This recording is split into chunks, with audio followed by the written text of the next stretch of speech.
Hello friend, आप लोगों का स्वागत है मेरे चैनल अक्षय ऑटोमिक्स में। आज मैं बात कर रहा हूँ रेनॉल्ट ट्रैवर के ऊपर, जिसका अभी क्रैश टेस्ट हुआ था और उसे मिले 4 स्टार। तो ये बहुत अच्छी बात है कि भी एक बजाज 7 सीटर को 4 स्टार मिले हैं। और जो ऑनर्स हैं वो तो बहुत ज़्यादा मैंने देखे हैं, ऑनरशिप भी जितने मैंने पढ़े हैं वो और ज़्यादा खुश है, क्योंकि जो यूज़ कर रहा है कार उसे पता होता है कि उसकी कार कितनी सेफ है, कितना उसे है। भाई उन्होंने खुद दिखाया कि हमारी कार इतनी सेफ थी, एक्सीडेंट होने के बाद हमें ये खुद फील हुआ। मैं ये सिर्फ क्रैश टेस्ट में नहीं, ओनर के रिव्यूज पढ़ने के बाद भी कह रहा हूँ। देखिए, कुछ भाई रिलेटिव्स क्या फ्रेंड्स सब यही कहते थे, यार ये तो क्विड की तरह है, तूने कहा क्या कार ले ली, इसमें सेफ नहीं होगी, ये भी क्विड की तरह बिल्कुल ऐसी होगी बस हल्की सी। लेकिन अब वो भी खुश है कि भी अब हम अब कह सकते हैं कि पहले तो हम कहते थे कि भी ये अच्छी स्ट्रॉन्ग है, लेकिन मानते नहीं थे। अब 4 स्टार के साथ वो मानेंगे कि हाँ कि ये स्ट्रॉन्ग है, और मुझे इस बार की खुशी है। लेकिन मुझे एक बार का दुख ये भी है कि जो इससे महंगी कार है आर्टिगा, वो ठीक सा लेके आई है एवरेज सेफ्टी। लेकिन ऐसा क्यों भाई, जब हम 9 to 10 लाख खर्च कर रहे हैं तो एक हमें कम से कम 4 स्टार सेफ्टी वाली 7 सीटर क्यों नहीं मिल सकती।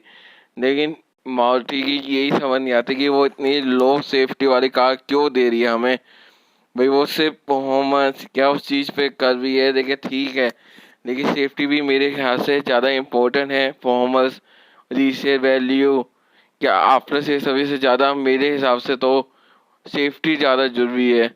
तो ये है, अजीब है।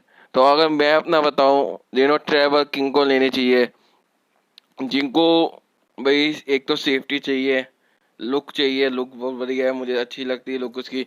Features, push button start, steering mounted controls, सारे टच स्क्रीन, सारे मॉडर्न फीचर्स कार में मिलते हैं। तो ये अच्छी बात है। परफॉर्मेंस उसकी ऐसी है कि मतलब ये नहीं है कि मैं मानता हूँ कि जब 7 पूरी कार फुल होगी तो थोड़ी कम आएगी, लेकिन इतनी भी नहीं है कि आप बिल्कुल समझो कि बिल्कुल ही मज़ा ही नहीं आएगा। तो जब आपको लेनी है तो एक बार जब साथ पूरे जने बिठा के पीपर बिठा के एक बार टेस्ट ड्राइव जरूर ले लेना।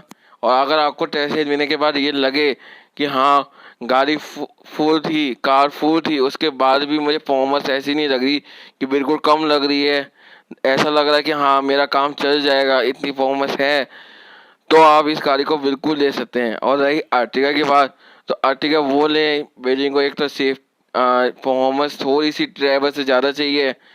भाई इसमें भी ऐसा नहीं कि बिल्कुल ही एकदम बढ़िया परफॉर्मेंस है आर्टिगा में, फैमिली कार है, लेकिन हाँ ट्रैवल से ज़्यादा अच्छी परफॉर्मेंस है, ज़्यादा उसका इंजन साइलेंट है, रीसेल वैल्यू उसकी ज़्यादा अच्छी है, आफ्टर सेल सर्विस भी सही है। तो ये सब पॉइंट देख के अगर आपको लगता है कि हाँ मुझे सेफ्टी एवरेज चल जाएगी, जो मेरे ख्याल से तो नहीं चलनी चाहिए, लेकिन आपको लगता है चल जाएगी, तो आप आर्टिगा लेने। और एक तीसरा ऑप्शन जो इन दोनों के बीच का ऑप्शन है, और मेरे हिसाब से अगर आपको सेकेंड हैंड कार लेने में कोई दिक्कत नहीं है, आप कहते हैं कि कोई नहीं हमें तो कार से मतलब है, कार अगर अच्छी है तो हम सेकेंड हैंड भी लेने को तैयार हैं, तो इसका तीसरा ऑप्शन मेरे हिसाब से है होंडा BRV। ये एक अराउंड ट्रैवल के प्राइस में आपको सेकेंड हैंड में मिल जाएगी 6 to 8 लाख में। और इसकी परफॉर्मेंस आर्टिगा और ट्रैवल दोनों से ज़्यादा बढ़िया है, दोनों से ज़्यादा सेफ है, और साथ में इसमें सारे मॉडर्न फीचर्स भी आते हैं। और अगर आप ऑटोमेटिक वेरिएंट लेंगे मतलब CVT, वो तो आर्टिगा का जो 4 स्पीड है या फिर आपका ट्रैवल का AMT है, उन दोनों से काफ़ी ज़्यादा बढ़िया है। सारे फीचर ऑटोमेटिक में भी मिल जाते हैं आपको, push button start, keyless entry, projector headlamp, सारे मिल जाते हैं। हाँ एक टच स्क्रीन, और मेरे ख्याल से शायद रिवर्स कैमरा भी नहीं है, अगर पिछले ओनर ने नहीं लगवाया हो तो आप लगवा सकते हैं, वो ऐसा कोई नहीं है, लेकिन सब कुछ है, अलॉय व्हील्स।